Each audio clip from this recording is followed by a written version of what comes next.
This naturopathic physician is turning the world pink, one business at a time. Today, we are flipping the script and turning the microphone on Dr. Noya to learn all about what brought you here and how you're building this pink empire. Welcome. Oh, I love it. And I love that it's you, Dr. Maya, interviewing me.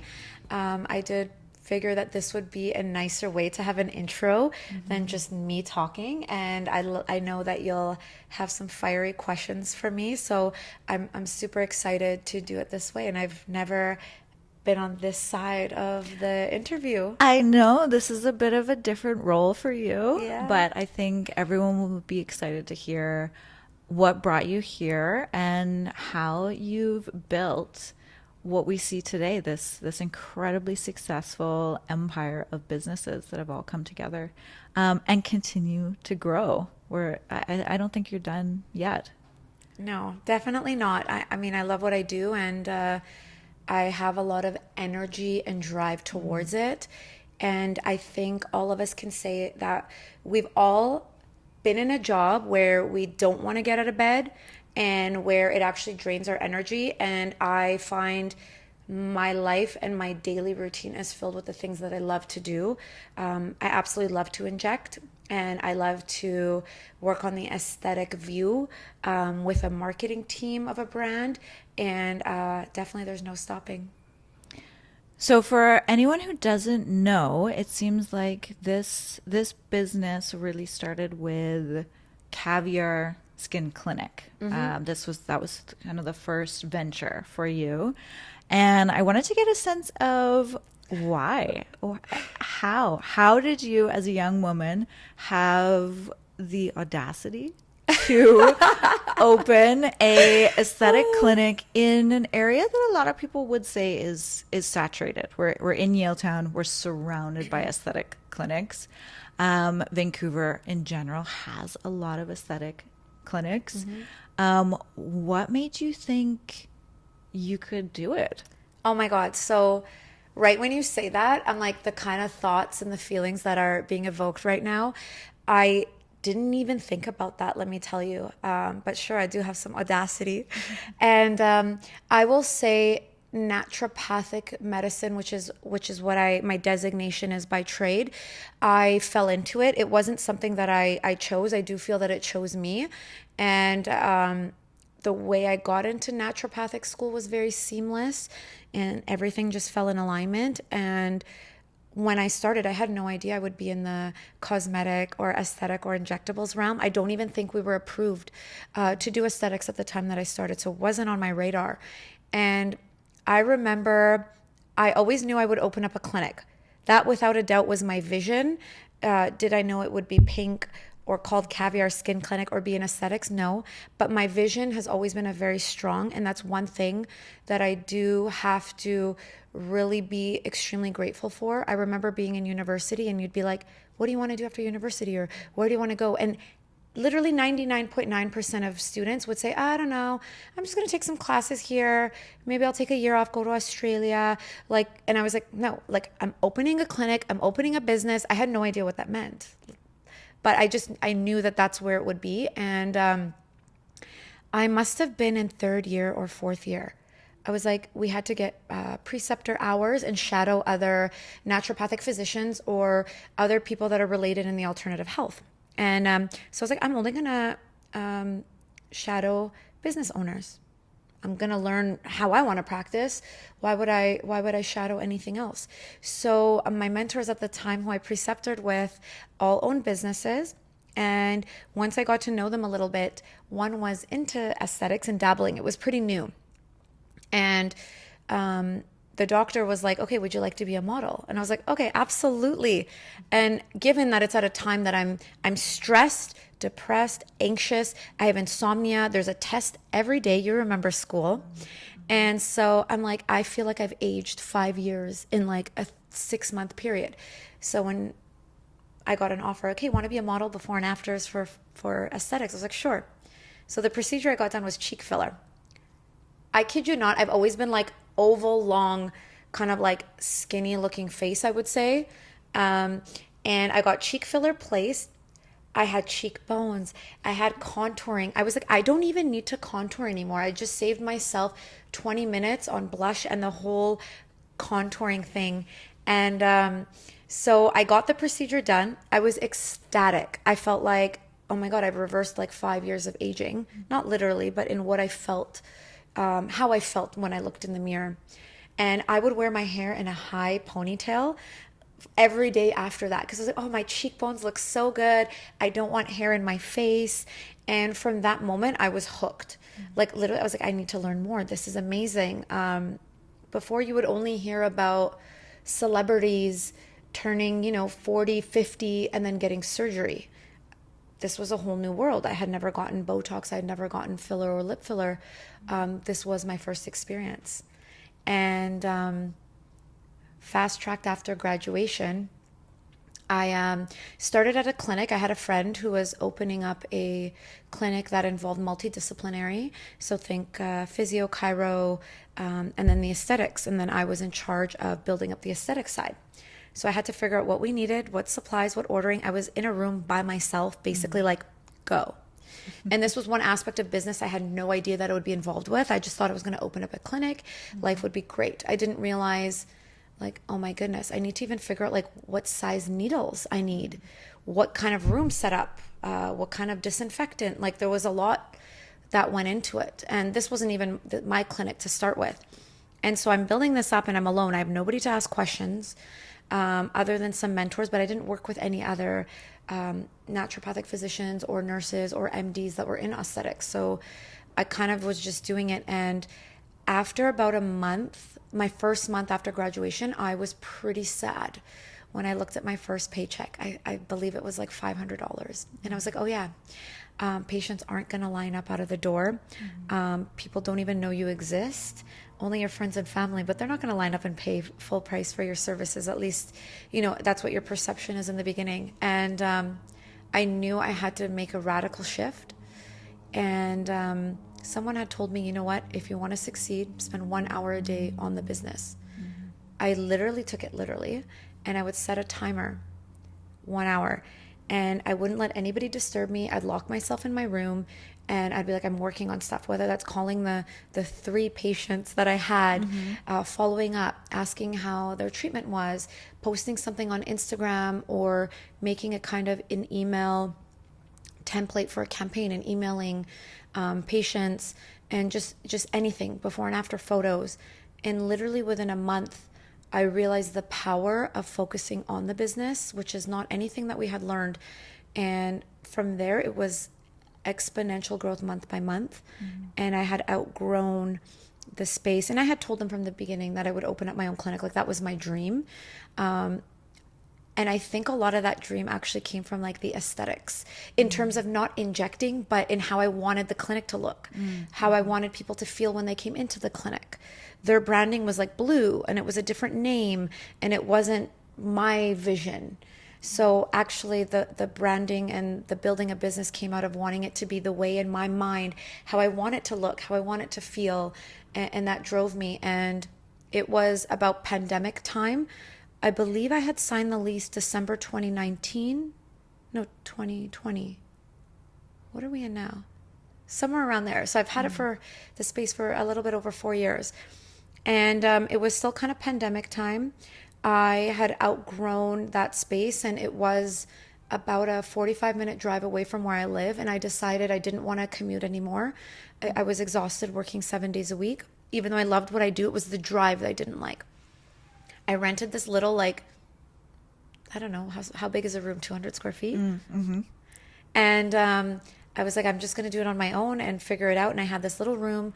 I had a cute little painting of something that was more in line with my branding. And I outgrew that. And that's when I found the space. I was like, it's time to hire.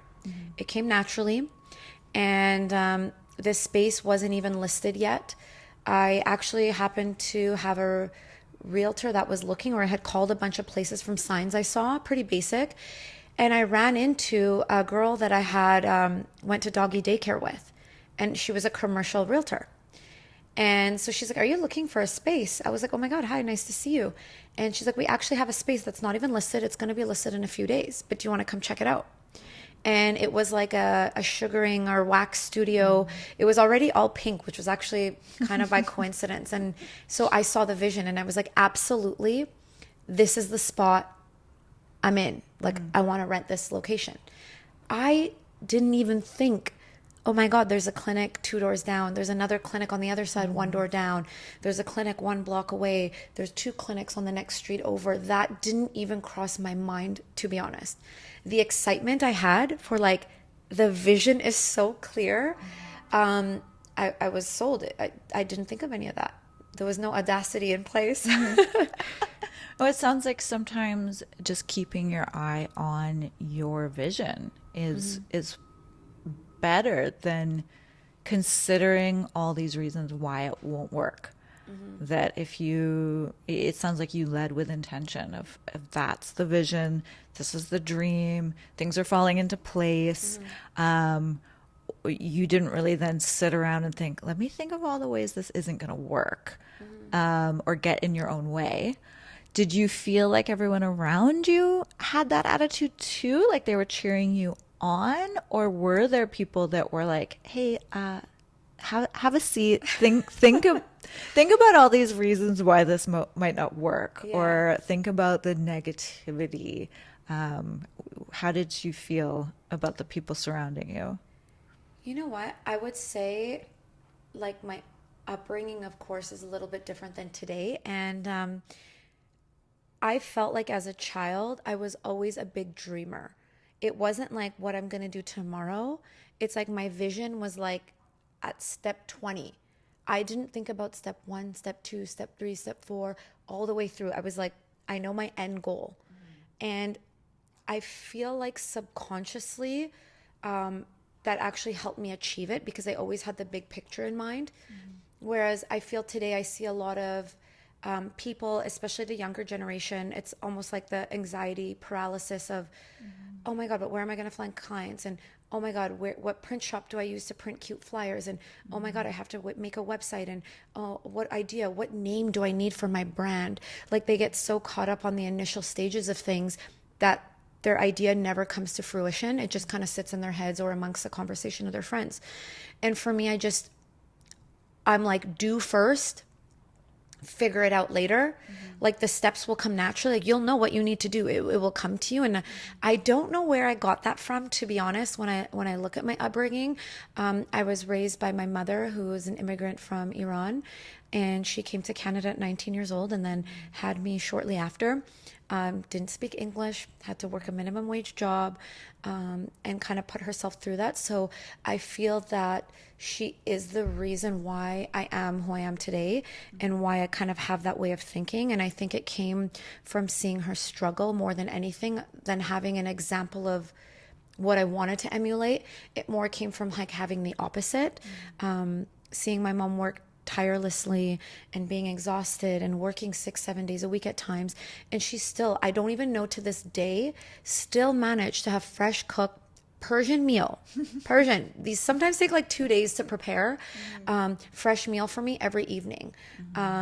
She would always make sure that home life was great in that way, but I could feel that she was tired, and I could feel that she was internalizing stress, even though she never necessarily communicated that to me or put that on me. I think a child, especially a daughter, and as an only daughter, an only child, would kind of feel a mother's energy. We had that bond. And I said I did want to create something amazing and go to a work where I love, and go to a work with people that I want to collaborate with and want to be stimulated by. And I think even with my mother, my dreams were too much.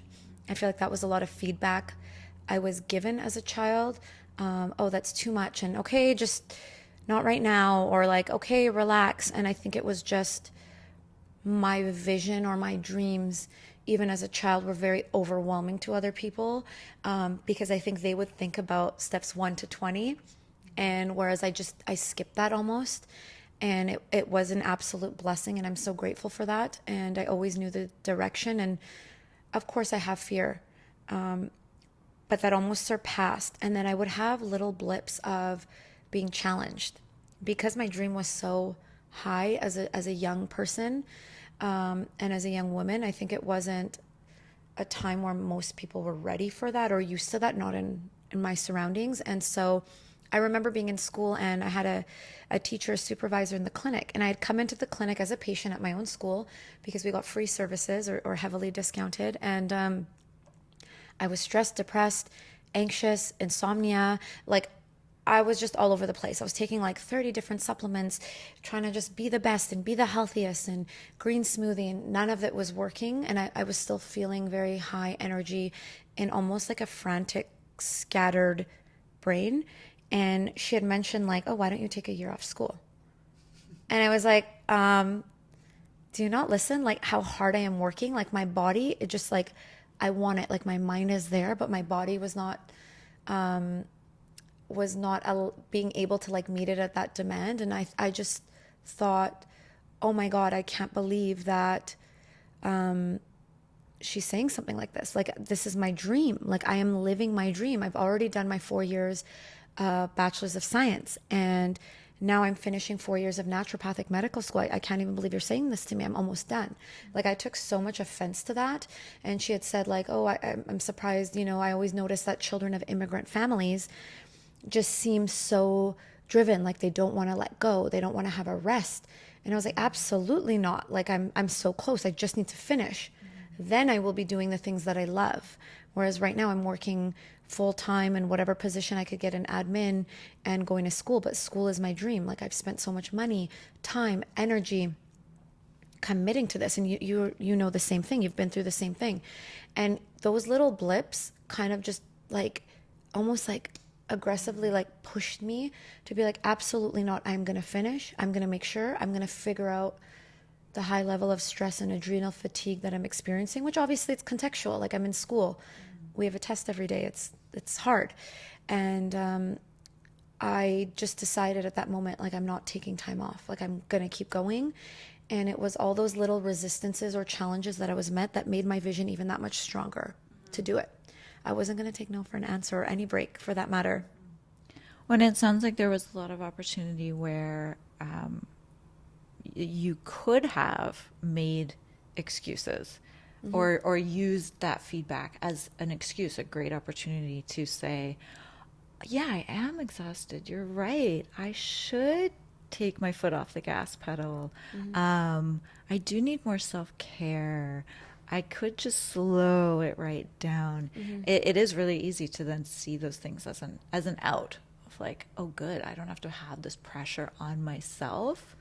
But and same with the analysis paralysis that you're talking about. I think for some people that can be a great excuse as well. Of there's so many decisions to make. I see so many steps laid out in front of me. So I'm just not going to take any because it's just too hard. There's just too many. But it sounds like you actually went through the opposite, where you're like, I'm going to see all these little possible excuses as things that drive you forward, and maybe fueled you even more in times where otherwise you could have, just like sat back and had a reason not to. You know, I'm so grateful for those experiences. I was actually so offended at the time and crushed. Like I was just like, how do you not see or feel my energy? Like I felt like my vision was coming out of me. Like it wasn't contained. It was like it's so clear. How could you even suggest such a thing? Like I would take offense.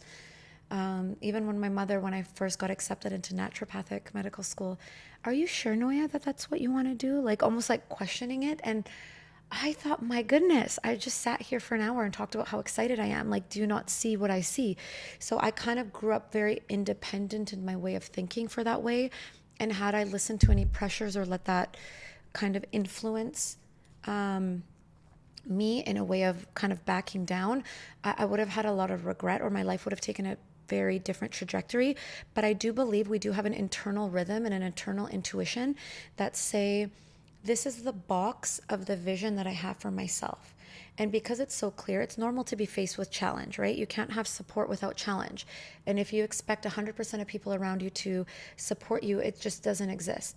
So being so clear obviously will welcome a little bit of challenge. And I felt like that made my vision so much stronger. Even when I did make a little turn here or a little path there or make an adjustment here, because of that challenge, it got me to where I want to go faster. Like if that teacher hadn't said that, I would have maybe struggled with health a little bit more and kind of got bogged down by that day to day of exhaustion more. And that kept my vision, that fire alive. And I was like, no, absolutely. The vision has now become clearer.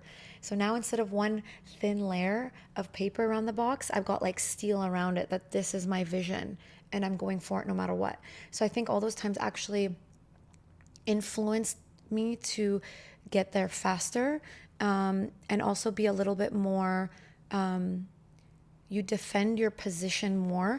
And now I've got a million and one reasons why I do what I do, versus whereas before you could be a little shaky. Like, oh, I want to start an online business. Okay, well, what do you want to do? I don't know, some kind of product.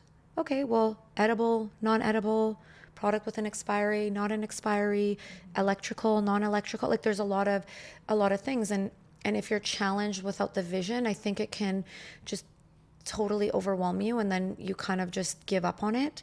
But the stronger your vision is, and when you're okay to receive a little bit of that challenge, it makes your vision stronger. And today I don't get offended. I actually take it as like, okay, well, thank you for your feedback. Might not change anything I'm going to do, but there will be a point a few days later when I'm journaling or meditating that what that person said will pop up in my mind. And then I will be faced with because it creates a trigger. Let's call it a trigger. It elicits some type of emotion within you. And it will only come out when I'm in silence, where I'll be like, someone said something a week ago. Actually, maybe there is something to it. You know, it's like when people want to be right, no one will admit it to you. Oh, you were so right about that. But when you take the silence and think about it, those things actually do have a chance to pop up in an environment where you don't feel defensive, or where you don't feel like you have to defend your point with so much tenacity that you're not able to hear feedback from other people. So now I take that silence to hear that feedback, and I do welcome it. Is there anything that you found specifically really challenging as an entrepreneur? Like something that really jumps out as Every like day. the struggle? I mean, I'm sure there's always little things that are constantly popping up, especially now that you have the clinic, you're looking at a second location. We do pop-ups all over the place. You have Caviar Care, the skincare line. You do some clinical education. You're now doing a podcast. I'm sure they all have their own little or big Yes. challenges, but do you kind of see a theme of like the struggles you encounter with all of these ventures? So personally, and in my opinion, obviously everybody's going to have a different struggle in business depending on what background you bring, what expertise, what skills you have, and then what kind of like weaknesses or deficiencies. I'm not a business person by schooling. I never went to business school. I haven't taken a business course in that way, formal education. Of course, I've had some mentors along the way. I will tell you, business is not glamorous. And my biggest challenge for me personally is managing other people. And I was a shy girl growing up. So I feel like that's a skill that I'm a little bit deficient in terms of leading people, getting a group collectively of people to collaborate and work for the bigger picture, and then making sure those tedious tasks are done on a day-to-day up to a certain standard. I think I am a little bit of that nice girl or too nice, which is my double-edged sword. I am grateful because I do like to create a good experience with patients and with the people that I work with. I want them to enjoy coming to work. I want to have a nice conversation with them, asking about their days, like the little things. And we've all been in a work position where we're just like, oh, like we dread that one person, or we dread coming to work as a whole. We're just not stimulated. It's boring. It drains us. And I feel that For me, it is the managing of people. I don't want to micromanage, and I do want to be kind. I do enjoy being generous, but I do see where that has been taken advantage of. And I've learned definitely to have a little bit more boundary, a little bit more grit, a little bit more firmness, and holding people accountable. And this is probably a skill that will be a lifelong learning for me in all areas of my life. And I've had to really learn that with friendships, with relationships, and now in the workforce. And I think this is kind of this phase of my business learning. And I feel like a lot of business is learning in the field. You can take all the courses you wish. You can read all the books that you want, which I do always. I'm reading a business book, though, doing and learning like that, because I've read books and honestly, I feel like almost I want to just cry and be like, this is flawed. They'll say, let's get a team working together and be so kind, have this incentive, that motivation, be a kind, supportive, hearing out manager or leader. And to be honest, I find most of the time it doesn't work, at least not with who I'm surrounded by, the industry I'm in, or my personality or my energetics. But I don't attract that. I find actually sometimes the kinder I am or the more generous I am, it ends up working in opposite. Whereas when I do hold people accountable more, of course, I'm not mean or like, you know me. I mean, I think you can attest I'm pretty nice compared to some bosses I'm sure that people have had in their lifetime. However, holding people accountable and responsible for what their kind of part is also helps with the leadership, and that not everything falls on me. And I think the delegation is something that I have on my mind a lot and I'm learning about and reading about more. That's kind of been my direction, is not starting a business. It's not growing a business. Now I'm into, the art of delegation and leadership. And this is kind of where I've naturally and organically transitioned to. I want to lead my team. I hear what questions they have. I hear patient feedback or where the struggles are. I see the sales and I kind of see how I feel when I walk into the clinic. What are other people's energies when I say hi? Do they seem a little tired, stressed out, or in their heads? And I think that's kind of where I would say business is absolutely not glamorous and not for me. It's not easy for me to tell somebody feedback that I feel is a little bit negative. Oh, I'll tell you all the great feedback, but when it comes to the negative, I feel that's an area where sometimes I have a bit of discomfort. And I think one area has been helpful is in having a manager that does the hiring, where there is a degree of separation. Whereas when I feel you kind of know someone or somebody's been with you for a really long time, or you're kind of more colleagues, like I consider you more of a colleague than somebody that works for me. I don't have that viewpoint with any of the injectors, because we're learning a skill set and we are running our own practice within the business. So it's a little bit different than people that are maybe on hourly in that way, that have to get the tasks done on a day-to-day. So for me, that is the biggest struggle. And I still love what I do. I still love working with people. So I will overcome the barriers and the fear and the dread of like I remember firing or letting go my first person. It was a nightmare. I didn't sleep for 2 weeks because I felt guilty. I felt bad, which is crazy. And I think a lot of people do feel that way.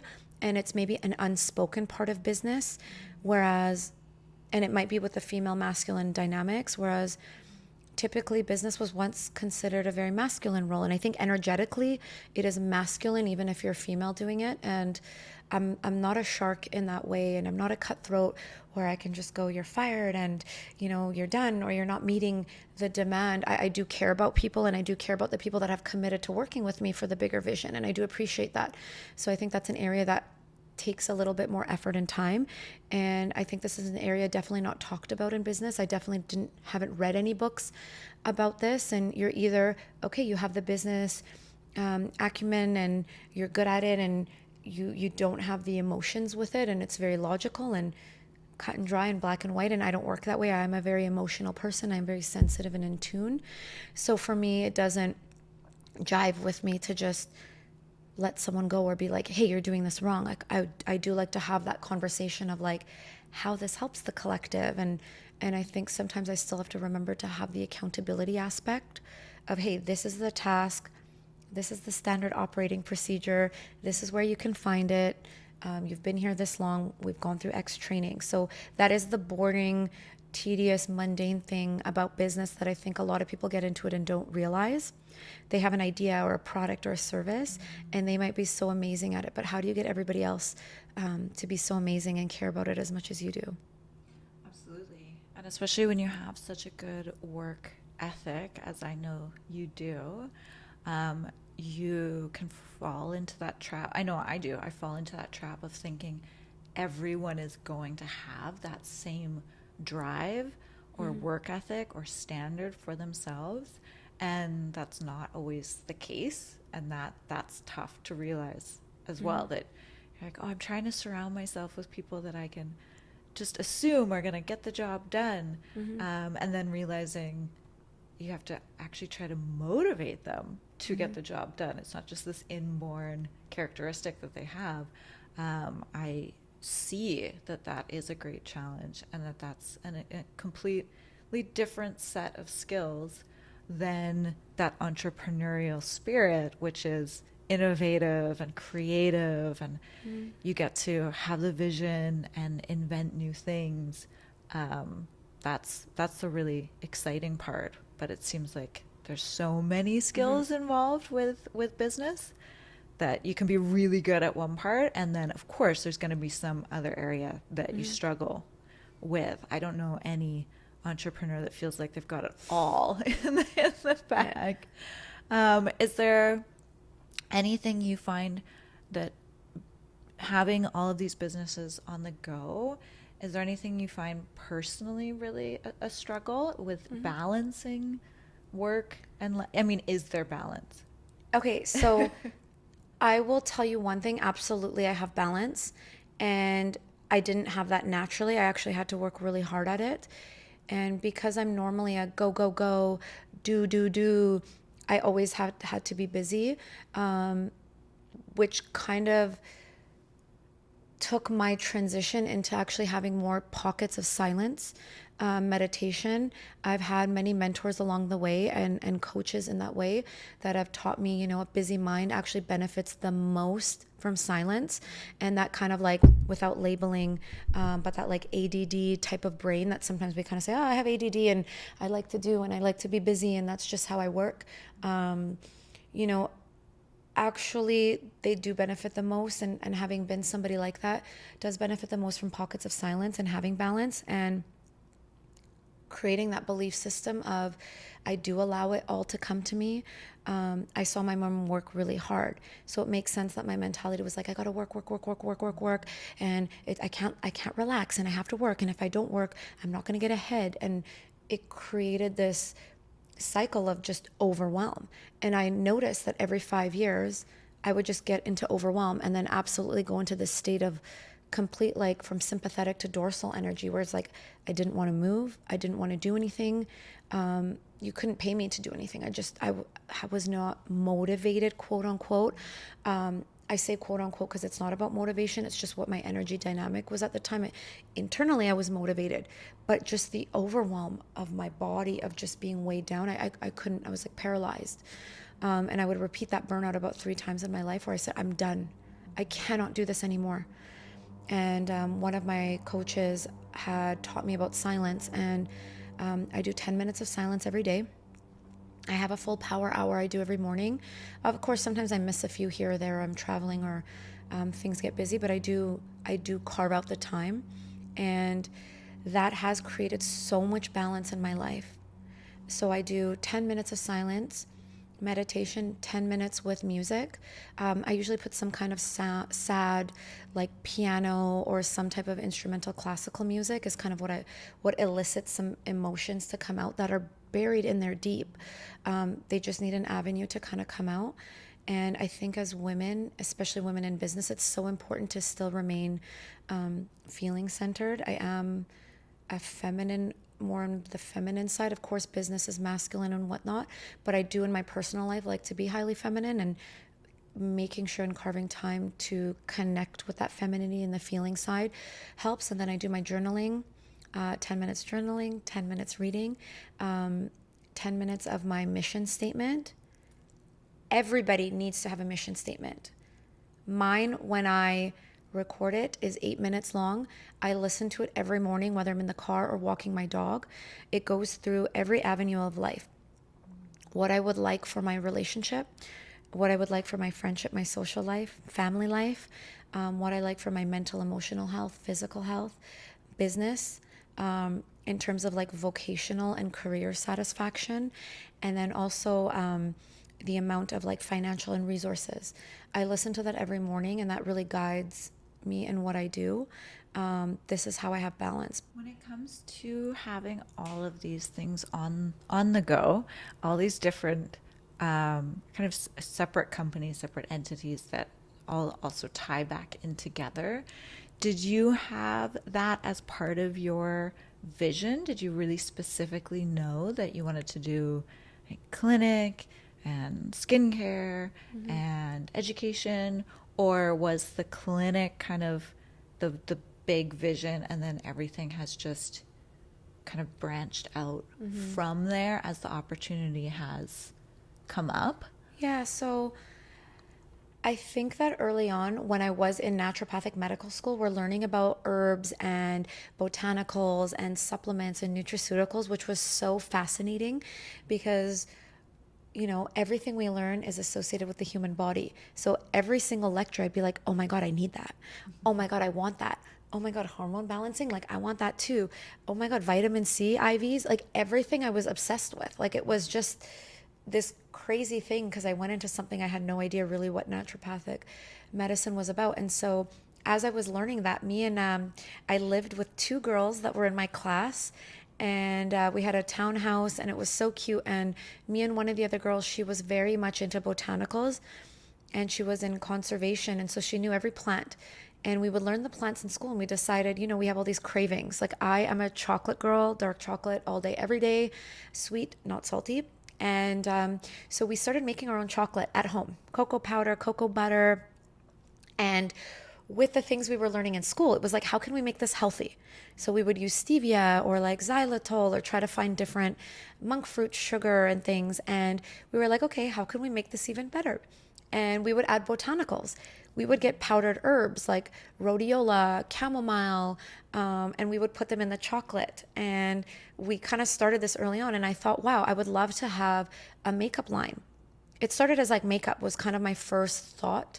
And I remember being like, but I want makeup that has benefits. Something good for your skin. Why not? This is something that typically you apply every day on your skin, so it should have a benefit. And that was always on my mind, and it naturally transitioned into skincare with the clinic. As I learned about different products, peptides, botanicals, vitamin C, things that drive product into the skin and not just sit on the skin, it naturally came into skincare because I found I was using a lot of organic products at home and on my body and on my skin, and realizing, okay, it just kind of feels like oil is just sitting on my skin. It doesn't feel great. I have to sit in a towel or a little robe for about an hour because otherwise my clothes were getting like oil stains or sticky. And I just kind of felt like, okay, this isn't it. And then I would use very nice brands that I really liked, and I loved the feeling on my skin. I liked the absorption. I liked the results. And then I would look and I'm like, oh, to my disappointment, there is like parabens or something that I was a little bit unhappy to see in the ingredient list. And then I just never found something that I was like, okay, this is great. Or something would be just totally absurd in price. And at the time, I'm a student. I couldn't afford it. So the skincare came very natural. And with Caviar Skin Clinic, we are in beauty procedures. It's not cheap. And a lot of the girls nowadays that are getting procedures are, 22 to 45 years old. People aren't waiting to 50 years old to try beauty procedures. Some of the women are students and the men.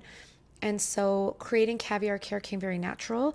It was a natural transition into the products that I love, and kind of an in-between between skincare, like drugstore or like affordable skincare, to like these clinical grade that you can only buy at a clinic. So I introduced Caviar Care as something kind of in the middle. I am bringing you good ingredients, but still within an affordable price range and without the parabens, the sulfates, vegan, cruelty-free, a lot of the kind of more health benefits. Of course, I still wanted things that drive into the skincare to make it effective. So I felt that came very natural. Caviar Conversations, the podcast came very natural. I feel like my life since Caviar Skin Clinic has been all conversation about skin and beauty and cosmetic procedures, but I'm actually so much more than that. And I am interested about entrepreneurs and hearing other people's stories and the self-care they do and the high level functioning they do to be an entrepreneur. So because that is the bulk of my conversations outside of work and with my friends and people that I meet, this naturally as well came. I'm like, I want to learn more. I love connecting with other like-minded individuals and people. So this was a very natural progression. And I remember Dr. Amy and I had filmed our first podcast episode years ago.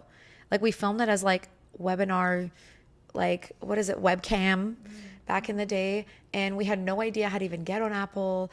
I don't even know if Spotify was a thing back then. This was like over 4 years ago, and I'm gonna pull it up because I would love to do a before and now.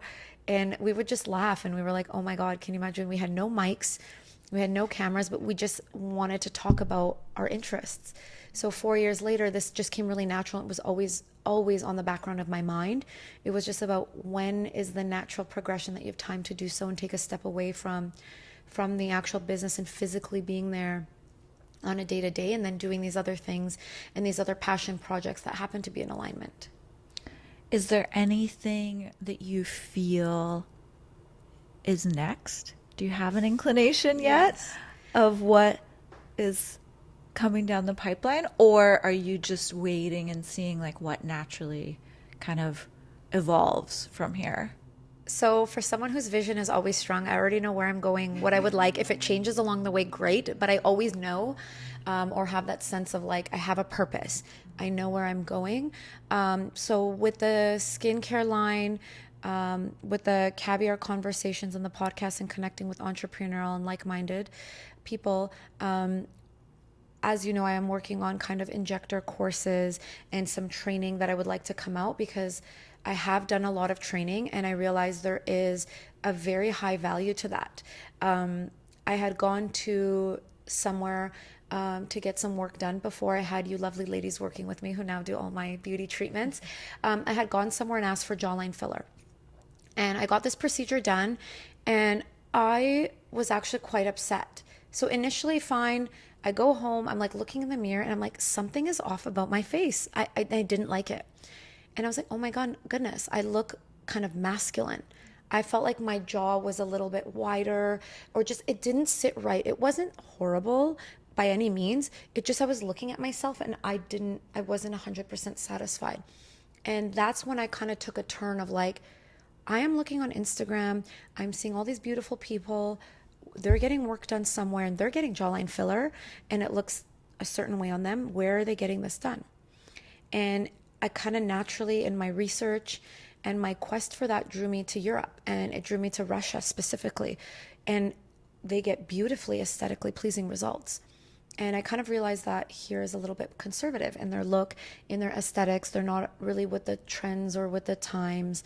And I found a lot of injectors were learning the course to get certified. And that could have been 5 years ago, 10 years ago, 20 years ago. And they actually haven't upgraded their training.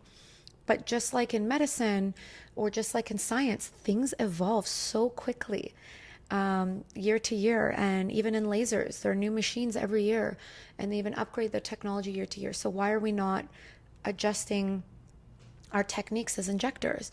And so every year I make the effort. I will take a course somewhere, usually in a different country, that has aesthetically pleasing results that I like, and go learn. And I will learn from anybody and everyone. That can be an MD, that can be a nurse. In England, a lot of injectors are not actually nurses. I don't know. I'm sure that you knew that, but some people might not know that.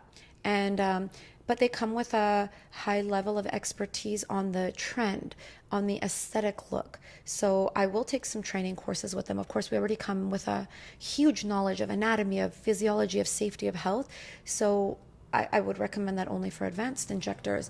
But I'll go there and I'll train with a few people, surgeons, plastic surgeons, and learn a little bit from everyone. If I can take one thing and learn one thing from every training, every person I speak to, I am that much more ahead. And after a year of that, after 2 years of that, after 3 years of that, you've got so much knowledge. And I realize I have a lot of knowledge that's in my head, and I love to share it with you girls. And when we're in practice, it's kind of hard. We're so busy with our clientele.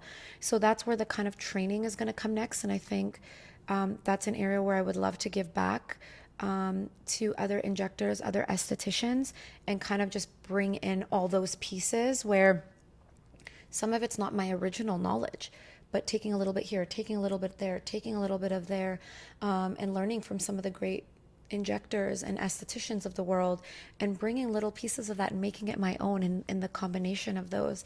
I feel like that's an area that's next. I do wish to open more clinics. I feel like that has always been on my vision. I would love to open in other places of the world, places that I would love to travel more to and spend a little bit more time. I've been in Vancouver since I was 5 years old, so I do have the little bit of that adventurous itch to go somewhere else. And an amazing way to do that is through what I love to do, which is my work and clinics. So I think that's a part of the creation aspect and starting something and building something that I love to do. Amazing. Yeah. I'm excited to see where it all goes. I want to wrap up with some rapid fire. Okay. We're just going to go through some questions that everyone's dying to know the answers to.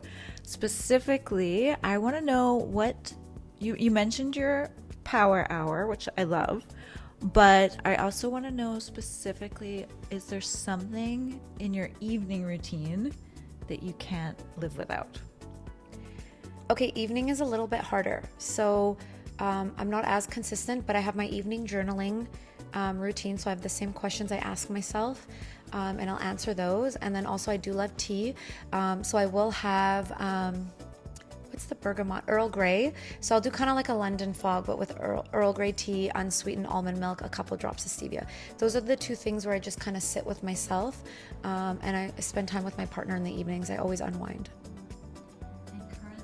What's your favorite treatment at Caviar to get?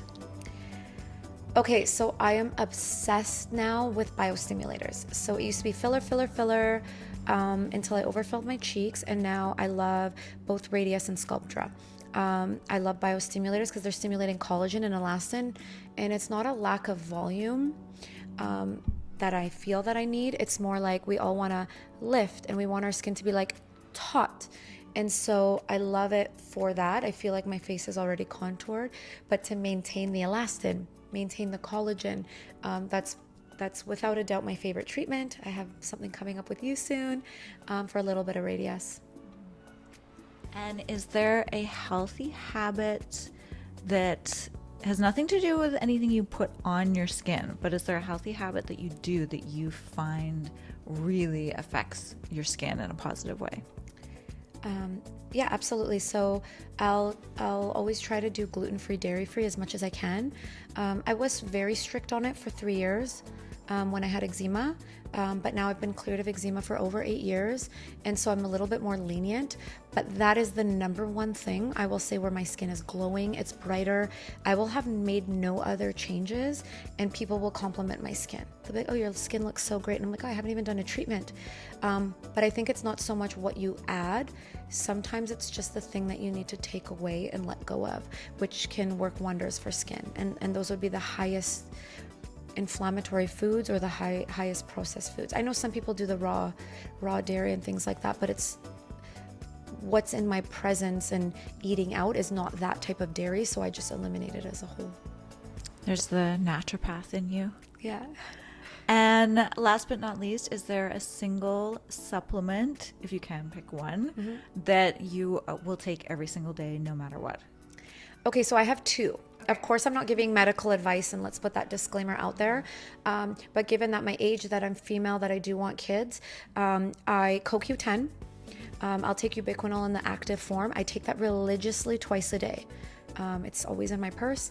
The other one I take is vitamin A from cod liver fish, and I will religiously take that every day for hormones and balancing. So that is something that I do for my health as a kind of holistic health perspective, but also because I am thinking future as well and wanting to have a family of my own. These are things that do support like fertility and egg quality and things like that. I love that. Yeah. Well, thank you so much, Dr. Noya. Thank you for sitting in the hot seat. I think everyone will be so happy to hear your take on things. You have so much to offer from your experience in the aesthetic industry, but specifically as an entrepreneur. I think you add so much to that conversation that people will be able to take a lot from this conversation. Thank you so much. Honestly, it's been really nice too to be on this side of the seat, so I get to kind of experience what all my guests kind of go through, and it's been so fun. Thank you so much. Yay, thank you.